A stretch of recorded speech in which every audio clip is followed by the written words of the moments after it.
Let me ask you something. What if the very thing you are praying for is waiting on you to become someone who can carry it? What if the delay, the silence, the suffering, what if it's not punishment, but preparation? We often imagine that when God gives us a calling, it comes fully formed, ready for the taking. We think it should fit us comfortably, like a coat tailored to our current size. But that is not how the divine works. No, the calling is too big for who you are today, and that's the point. The process you're enduring is not an accident. It is a refining fire designed to shape you into the kind of person who can bear the weight of the destiny placed over your life. God is not merely interested in where you're going. He's profoundly invested in who you're becoming. You cry out in your quiet room, asking why doors won't open, why the opportunities pass you by, why your heart feels heavy while others seem to fly. And heaven does not always answer in the way you expect, because sometimes God's greatest work is done in the silence. That's where the chisel strikes the stone. That's where the potter's hands apply pressure, not to destroy, but to form. Listen, you are not being broken.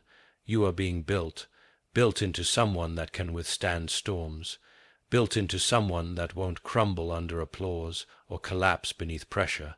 You are being taught character before calling, discipline before destiny, obedience before elevation. You say you want to help the broken, but can you bear being broken first? You say you want to lead, but can you follow in stillness and faith, unseen by the world? Do not despise this season. Do not curse the waiting room. It is holy ground. Heaven is not wasting time. Heaven is building time into you. Some of you are walking through fire right now, wondering if God has forgotten you. Let me tell you something painful and true. He hasn't forgotten you. He remembers you enough to refine you. He loves you enough to not leave you immature. He knows the cost of your calling, and he will not let you arrive unprepared, because a great calling without the strength to carry it is a tragedy waiting to happen. God is not in a hurry the way we are. He doesn't rush masterpieces. He works slowly, deliberately, lovingly, until the vessel can hold the oil without cracking. Think about it. When you asked for purpose, did you really believe it would come without pressure? You wanted the mountaintop, but forgot that strength is built in the valley. You wanted to be used by God, but forgot that often He uses pain before He uses platforms. You wanted to walk on water, but never learned to trust when the boat started sinking. And yet here you are, still breathing, still being shaped, still in the hands of the one who sees the end from the beginning. The struggles that seem so pointless now will one day be the very stories that speak life into others. You will not just speak from ideas, you will speak from experience, and it is there in that authenticity that power lies. So don't rush the process. Don't pray the pain away before it does its work. Trust the hands that hold you. The same God who gave you the calling is the one who is molding your character. He sees what you cannot. He hears what you don't say.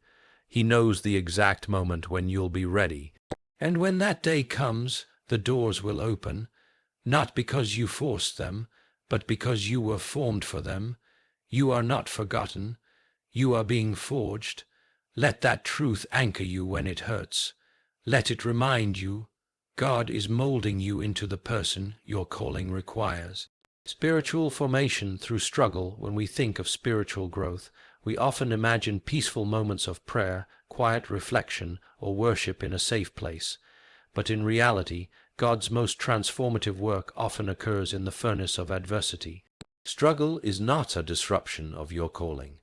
It is the very method by which you are being prepared for it. The pain you feel is not punishment, it is process. It is in the waiting rooms, in the disappointments, and in the detours that your soul is stretched to fit the size of your divine assignment. God doesn't hand out assignments without first forging the vessel. A blacksmith does not send a sword into battle the moment it is shaped. No, it must go through the fire again and again, so it won't shatter when struck. In the same way, God allows trials to burn away the parts of you that are not strong enough to endure what He's preparing you for. It may feel like you're being undone, but you're actually being made whole. He is forming resilience where there was once fragility. He is teaching you faith in silence, trust in the dark, and strength in weakness. The trial is not the enemy, it is the classroom. Some of your most intense struggles have nothing to do with failure. They are evidence of formation. You're not being destroyed, you are being developed. And what's more, this formation is spiritual before it is situational. God is more interested in your inner man than your external status. He will allow pressure that exposes pride, insecurity, and selfish ambition, not to shame you, but to sanctify you. The fight isn't just with the world. It's often with what lives within you that resists surrender, trust, and humility.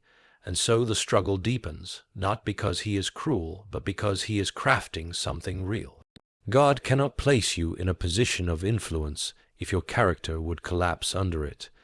You might desire to help others, lead people, or carry out great works, but unless the heart behind those actions has been purified, your gift will become your downfall. That's why the struggle is not optional, it is divinely necessary. You don't grow into your calling by comfort, you grow by confrontation, confronting your fears, your wounds, your doubts, and your self-reliance. Consider how often we cry out to God for answers, for signs, for deliverance, not realizing that his silence is not absence.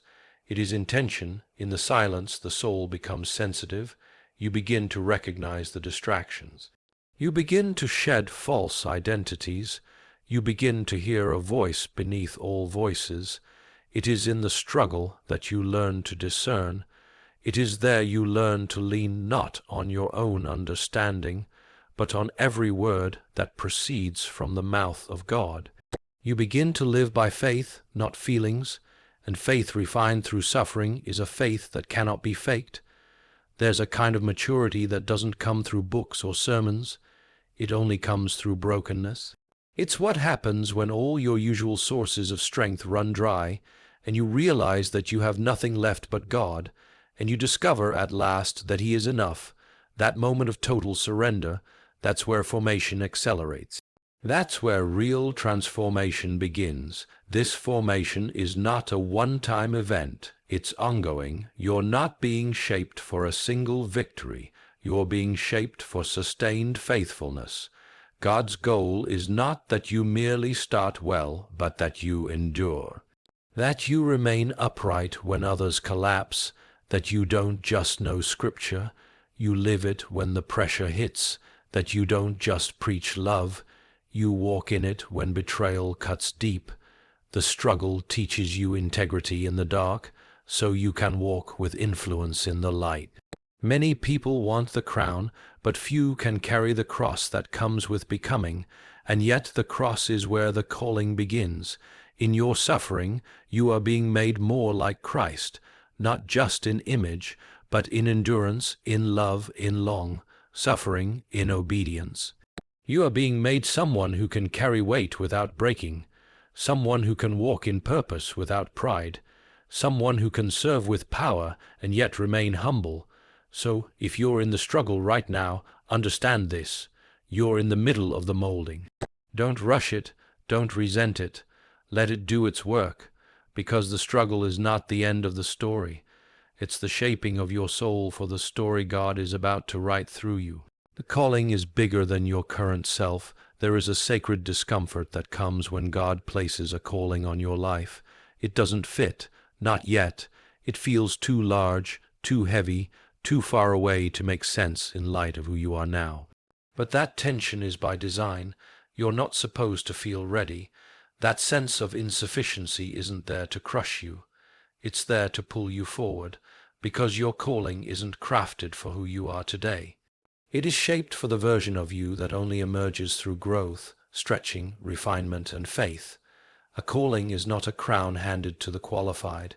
It is an invitation to become. You are not chosen because you're already capable.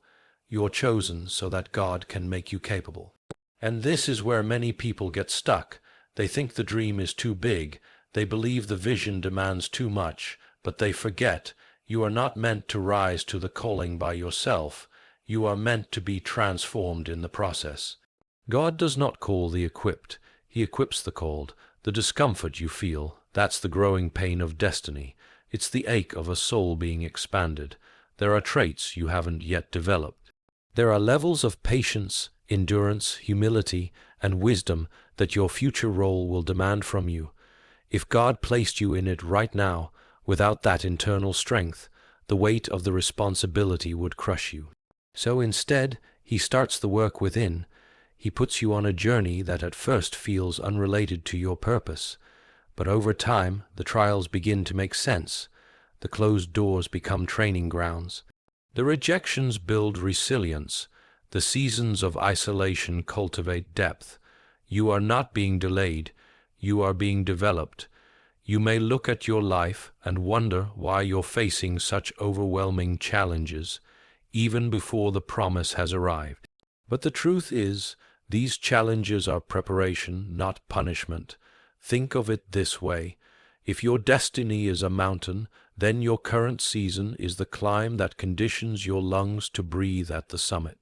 Without that conditioning, you'd collapse the moment you arrived. The reason you feel overwhelmed isn't because you're weak, it's because what's coming requires more strength than you currently possess. And so, God is growing you into the version of yourself that can carry it. This is why some doors remain shut until your mindset shifts. This is why relationships fall away when you start taking the calling seriously. This is why certain patterns you used to tolerate now feel toxic, because the person you're becoming can't carry the weight of destiny while still clinging to the habits of yesterday. You are being called out of comfort.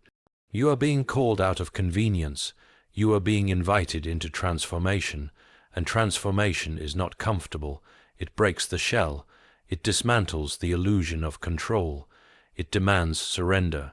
So many people want to step into their calling without first dying to the version of themselves that was never meant to carry it. But God will not pour purpose into a vessel that leaks. He will not give influence to a heart that still seeks validation. He will not elevate someone who hasn't yet learned how to be grounded. The weight of your future would become a burden if it lands on a foundation that hasn't been reinforced.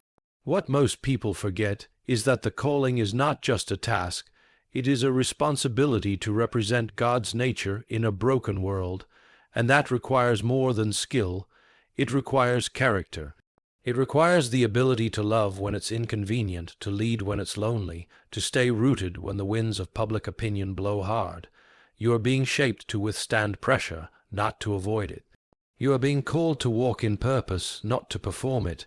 Every trial, every delay, every disappointment is not a distraction. It's a divine chisel shaping your soul into something unshakable. When you look back, you'll see it wasn't about getting there faster. It was about becoming someone who could remain there without losing yourself. That's the kind of transformation that matters. That's what God is after. You may not feel worthy. You may not feel strong. But if God placed that calling inside of you, then He already saw the version of you who will walk it out.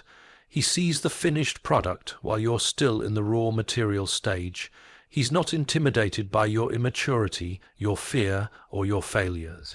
He's committed to your growth, not your comfort, and He will stretch you until your soul grows to match the size of your purpose. That's why the calling feels bigger than you, because it is. But you're not supposed to stay the same. You're supposed to grow into it. Delay is not denial, it's divine preparation. One of the greatest misunderstandings in a believer's journey is the assumption that delay equals denial, that if something hasn't happened by a certain time, it must not be God's will. But that assumption often leads to discouragement, doubt, and even disobedience. We must remember, God is not governed by human clocks or societal timelines. He works by divine seasons. And just because He hasn't opened the door yet doesn't mean the door won't open. It means the you who will walk through it is still being prepared. Delay is one of God's most powerful tools of transformation. It strips us of impatience. It reveals our hidden motives. It exposes our reliance on outcomes rather than obedience. While we're waiting on the destination, God is focusing on the development. It's not that He's withholding the promise, it's that He's enlarging your capacity to carry it. A delay is not about punishing you for being unready. It's about shaping you into someone who can sustain what the promise brings once it arrives. Look at every great figure in Scripture. Abraham waited decades for a son. Joseph endured betrayal, slavery, and prison before stepping into authority. David was anointed king as a young man, but returned to tend sheep for years before sitting on the throne. Delay was not God's rejection of their calling. It was His method of refining their character. They were not denied the promise. They were prepared for it. This pattern is not random. It is strategic. You see, delay exposes the difference between desire and readiness. You may deeply desire something, but still not be internally ready for it. God sees the things you can't. He knows what lies ahead, and He will not allow you to step into something that would sabotage your future. The waiting is not wasted, it's weighted. There is glory in the delay, but only if you yield to what God is trying to teach you through it. What's even more important to understand is that delay tests the authenticity of your faith. Will you still believe when the answer is slow? Will you still pray when there is no breakthrough? Will you still worship when the doors remain shut? These are the questions the delay asks, and in answering them, your faith is not only revealed, it is strengthened. Patience isn't just about waiting longer, it's about learning to wait better, to trust deeply, to hope stubbornly, to believe without evidence. Delay also brings clarity. Sometimes what you wanted in the beginning is not what your soul actually needs. In the waiting, your desires purify, your intentions align. The things that once seemed urgent begin to lose their grip, and the things that truly matter rise to the surface. God allows delay so that the vision becomes clearer, and your heart becomes quieter. In that stillness, you begin to hear His voice more than your own. That clarity becomes the compass that will guide you when the promise finally comes. We must also recognize that delay breaks the illusion of control. It reminds us that we are not the orchestrators of divine purpose. We are participants. God does not move on demand. He moves in wisdom. And often His delay is a protective act. There are enemies you don't see. There are spiritual battles you're not yet trained to fight. There are responsibilities you haven't yet matured to carry. The delay keeps you covered until the time is safe. The world celebrates quick results, instant access, rapid success. But heaven operates differently. The longer the delay, the deeper the roots. God is not interested in building towers that crumble under pressure. He is building temples, structures of purpose that will stand the test of time. That kind of work takes time, and He is not in a hurry when eternity is His timeline. But perhaps most importantly, delay builds dependence. It removes your ability to rely on strategy, connections, or charisma. You begin to realize that only God can open the right door, that only He can align hearts, shift seasons, and orchestrate opportunities. And in that realization, you stop striving and start abiding. You stop pushing and start trusting. You learn to walk with Him, not run ahead of Him. Transformation is a process, not an event. Many people envision transformation as a single moment, a sudden change, a flash of insight, a breakthrough that instantly shifts everything. But true transformation, especially the kind that aligns us with God's calling, is rarely instantaneous. It is a slow, often difficult process that unfolds over time, layer by layer, experience by experience. This truth can be hard to accept because it challenges our desire for quick fixes and immediate results. Yet, understanding transformation as a process is essential for enduring the journey without losing heart. Transformation is not about flipping a switch and becoming the person you are called to be overnight. It is about daily decisions, incremental growth, and ongoing refinement. It is the gradual reshaping of your character, mindset, and spirit as you walk through challenges, embrace lessons, and surrender old ways of being. The process requires patience, not just patience with time, but patience with yourself. You will stumble, you will fail, and you will doubt. Yet each of those moments is a part of the process, not a sign that transformation is impossible. The process of transformation often looks messy. There is a paradox here. The path to becoming the person your calling requires is rarely smooth or linear. You may take 2 steps forward and 1 step back. You might feel like you're regressing at times. This is because transformation involves breaking old patterns, releasing limiting beliefs, and confronting parts of yourself that resist change. Those resistances are natural. They are the walls built to protect you from pain, but those walls must come down for new growth to take place. This process is uncomfortable, but it is necessary. One of the most important aspects of transformation is surrender. It is the daily choice to relinquish control over your own timing, methods, and outcomes, and instead trust God's hand in the process. Surrender doesn't mean passivity. It means actively cooperating with the process of change, even when it doesn't make sense or feels slow. It means choosing obedience over ease, humility over pride, and faith over fear. Transformation happens in the moments when you decide to keep walking, even though you cannot yet see the destination clearly. Transformation also requires perseverance. There will be times when the progress feels invisible, when you question whether the changes in your life are really happening. These are the moments where faith becomes crucial. Transformation is often hidden work, the soul being reshaped in ways that others cannot see.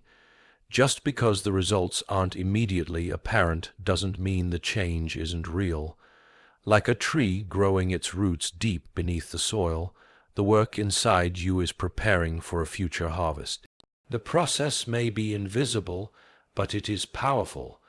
Another vital element in this process is openness to correction and humility.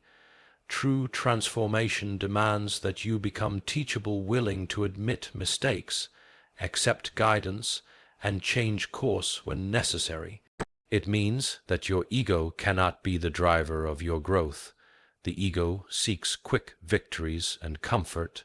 Transformation requires vulnerability and honesty. When you allow yourself to be corrected, when you embrace discomfort as a sign of growth, you open the door for God's molding to take place more deeply. Without humility, the process stalls. Transformation is also communal, not solitary. Although the change happens within you, God often uses people around you to facilitate growth. Mentors, friends, even critics can serve as instruments in your transformation. Their voices, experiences, and wisdom challenge you to grow beyond what you thought possible. Sometimes God places people in your path who will test your patience or teach you important lessons about love, forgiveness, or endurance. Transformation means recognizing these relationships as part of the process, even when they are difficult. It is important to remember that transformation is not just about outward success or visible achievements. Becoming the person your calling requires means becoming grounded in integrity, compassion, and purpose. It means aligning your values with your actions and your heart with God's will. Sometimes the most profound changes happen internally in how you respond to hardship, in how you forgive, in how you stay faithful in the small, unseen moments. These internal shifts are the foundation for sustainable growth. Finally, transformation honors timing. God's process does not rush. It respects the seasons necessary for growth, the winter when things appear dormant, the spring when new life begins to stir, the summer when growth accelerates, and the autumn when the fruit is harvested.